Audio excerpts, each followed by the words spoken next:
Imagine yourself being a prisoner in a Nazi concentration camp. For anyone other than survivors, that's impossible. Only they knew what life felt like and how they managed to stay sane when surrounded by atrocities. Of course, we all can and should visit places like Auschwitz, but none of us will be able to understand what drove these people to find meaning and survive these darkest moments. Viktor Frankl, a survivor of the camps, turned his harrowing experiences into a powerful psychological theory that shows how finding purpose can help us endure the unimaginable. He shares all this in his book titled Man's Search for Meaning. This book reveals how meaning can be the difference between giving up and surviving. Born in Austria, Viktor Frankl's life was one of both unimaginable suffering and profound insight. He was a neurologist and psychiatrist who faced the Holocaust, definitely one of the most brutal chapters in human history. His experience inside the Nazi concentration camps wasn't just a fight for survival. It became the foundation for his groundbreaking psychological theory. As he witnessed the worst of humanity, he began to explore a question that has puzzled thinkers for centuries. What is the meaning of life? When Frankl and countless others were transported into the concentration camps, they entered a world beyond anything we could comprehend. The shock of arriving at a place like Auschwitz was overwhelming. Prisoners were herded off trains, and without warning, their fate was decided in a matter of seconds. Some were sent to the left lane for labor, others to the right lane for immediate execution. In those moments, many held to a fragile hope, convincing themselves that somehow they might escape the worst. This wasn't delusional, it was a desperate attempt to make sense of the senseless. As the days passed, the shock began to wear off, replaced by something more sinister: apathy. This emotional numbness wasn't a sign of weakness, it was a survival mechanism. In a place where cruelty was routine and death was constantly present, feelings had to be buried deep. Survival depended on focusing solely on the basics: food, warmth, staying alive for just one more day. The mind narrowed, shutting out everything except the immediate need to endure. In the camps, even the most basic human decency often became a luxury. A typhus outbreak, for example, left many dead. The living scavenged the bodies for anything to help them survive: a pair of shoes, a scrap of food. These acts weren't driven by malice, but by a raw, instinctual drive to stay alive.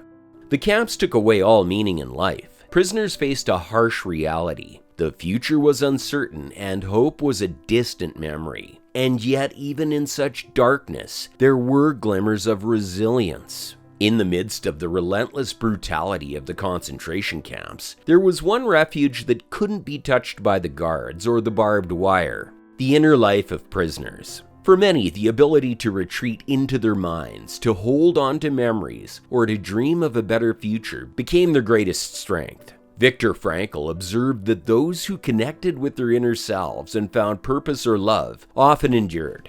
They had the resilience to do so. Frankl himself drew immense strength from thinking about his wife, even though he had no idea if she was dead or alive. He held on to the image of her, the love they shared, and the hope that he might see her again. This wasn't just wishful thinking, it was a lifeline. In a place designed to strip away every shred of humanity, these thoughts were a way to preserve it. For some prisoners, nature offered brief moments of solace: a sunset, the sound of a bird.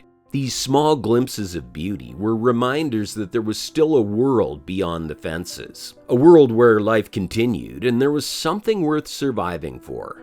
Humor, too, played a crucial role. In the bleakest moments, prisoners somehow found a reason to laugh. It helped them control their minds, even if only at the nonsense of their situation. Some, like Frankl, developed logotherapy from those mixed experiences. It is a form of psychotherapy. It centers on one idea: finding meaning in life.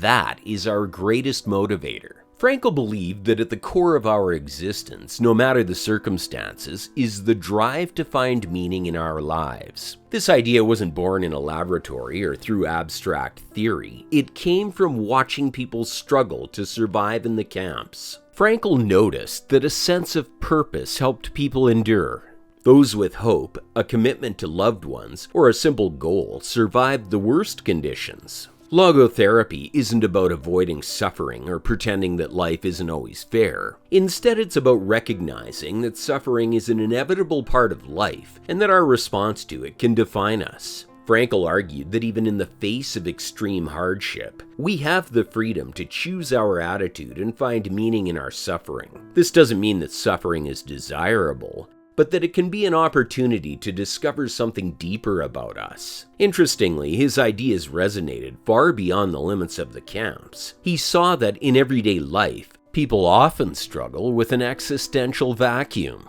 that is a sense of emptiness. Let me break it down easily. You see, we are living in a world where everything is in constant motion, where distractions are endless and pressures unyielding. In this state, many of us find ourselves grappling with an unsettling feeling, a sense of emptiness, as though something vital is missing. Viktor Frankl called this the existential vacuum. It's that nagging sense that life has lost its purpose, that our daily routines are devoid of meaning. This feeling is more common than we might think, and it can lead to a deep and continued dissatisfaction. Frankl observed that this vacuum often arises when people lose connection with what truly matters to them.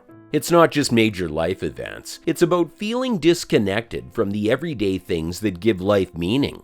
This includes our work, relationships, and personal passions. When we lose this connection, we might find ourselves drifting, going through the motions without a clear sense of why we're doing what we're doing.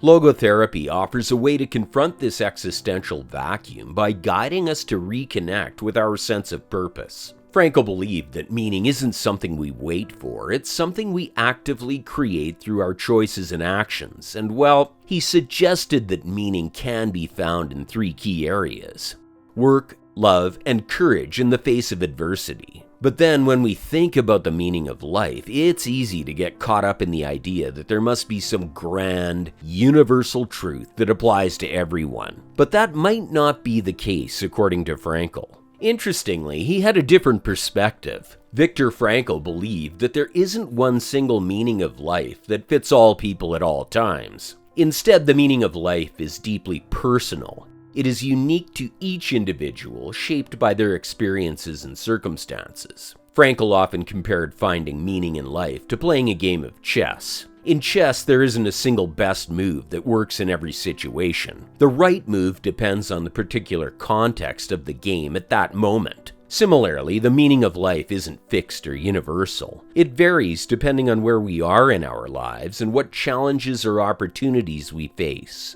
What gives life meaning today might not be the same thing that gives it meaning in a few years. This idea is liberating because it means that we have the power to define our own meaning. It's not something we need to search for out in the world, it's something we create through our choices and actions. For some, meaning might be found in their work, where they feel they are making a difference. For others, it might be in relationships, where love and connection bring fulfillment. And for many, meaning emerges in the face of challenges, where they discover strengths and values they didn't know they had. That's where logotherapy comes in. The concept encourages us to take responsibility for finding our own meaning. It's about being mindful of the choices we make and understanding that these choices shape the purpose and direction of our lives. We can find meaning in our own way. We can do this through acts of kindness, following our passions, or gracefully overcoming difficulty. But how do we actually use this concept of logotherapy? One of the core ideas in logotherapy is that while we cannot always change our circumstances, we have the power to change our responses to them. This is vital when facing anxiety and fear. They can paralyze us if unchecked.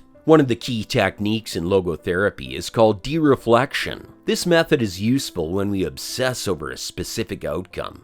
Trying to achieve it can make it more elusive. For example, someone with insomnia may find that trying to force sleep makes it harder to sleep. Dereflection works by shifting focus away from the problem. It directs attention to something larger or more meaningful. By doing so, the original issue often resolves itself naturally. Another powerful technique Frankl developed is known as paradoxical intention. This might sound counterintuitive, but it involves embracing the very thing you fear. For instance, if someone fears blushing in public, they might be encouraged to try to blush as much as they can. This idea is that by consciously attempting the feared behavior, the anxiety surrounding it diminishes and the fear loses its grip. This technique helps break a cycle of anticipatory anxiety. It is where the fear of something happening often causes it to happen. Logotherapy also emphasizes the importance of finding meaning in suffering. When we face challenges, it's easy to feel trapped or helpless. Frankl's approach urges us to see these moments as chances. They can help us discover something valuable about ourselves.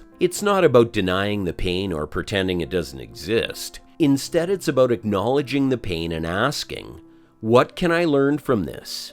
How can this experience contribute to my personal growth? By reframing suffering in this way, we can transform it into a source of strength and resilience. These techniques aren't just abstract ideas, they are practical tools that anyone can apply in their daily lives. Logotherapy offers a guide to face life's challenges. It helps with fear, anxiety, and finding meaning in tough times. What do you think about Viktor Frankl's idea that meaning can help us survive even the most unbearable situations? Comment below and be sure to subscribe.